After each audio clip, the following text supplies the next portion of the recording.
Okay, we are looking at right now question number, let me see. Oh, come on, computer.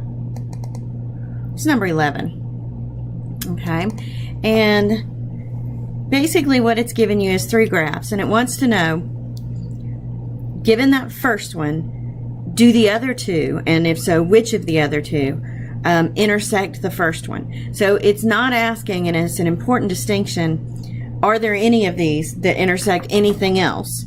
There's one critical equation, that sine of x equation, that it wants you to do. Now, I want to tell you that I noticed something interesting about this graphing calculator, and that was this. Well, first of all, I'm just going to enter this in. So when I enter this, sine of x, and since this is the important one, I'm going to make it thick.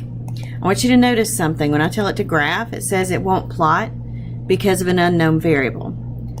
And so what I had to do is go back and watch what it makes you do here. When you have sine and cosine and you're wanting to graph, well, hold on, back up. You've got to enter an open parenthesis, and then it gives you a closed parenthesis already. If you don't, it does not recognize that graph. Okay, so the sine of x, that's the important one, that it's asking which of the two below that intersect that.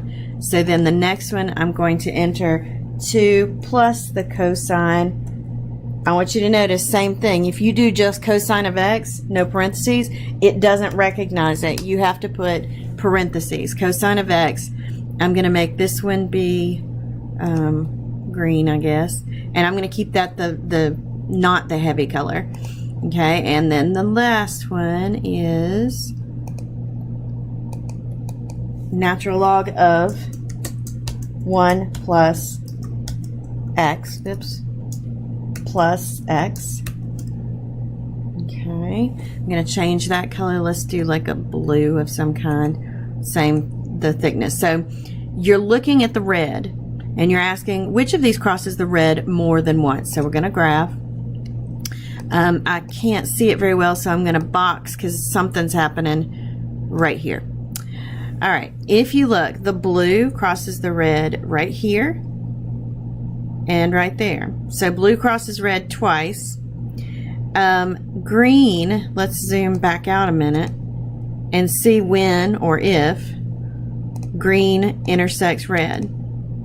And you'll notice the answer is never. You can zoom out enough that it's so far away that it looks like it's crossing, but if you just look at this, there's never a time when well, let's still zoom in here, when these two are going to hit. Okay, and if you graphed it yourself, you'd see that. So the answer is, going back here, the natural log graph does cross the red twice. That's 2 only, and the answer to that is C. Woo, that's a big thick pen.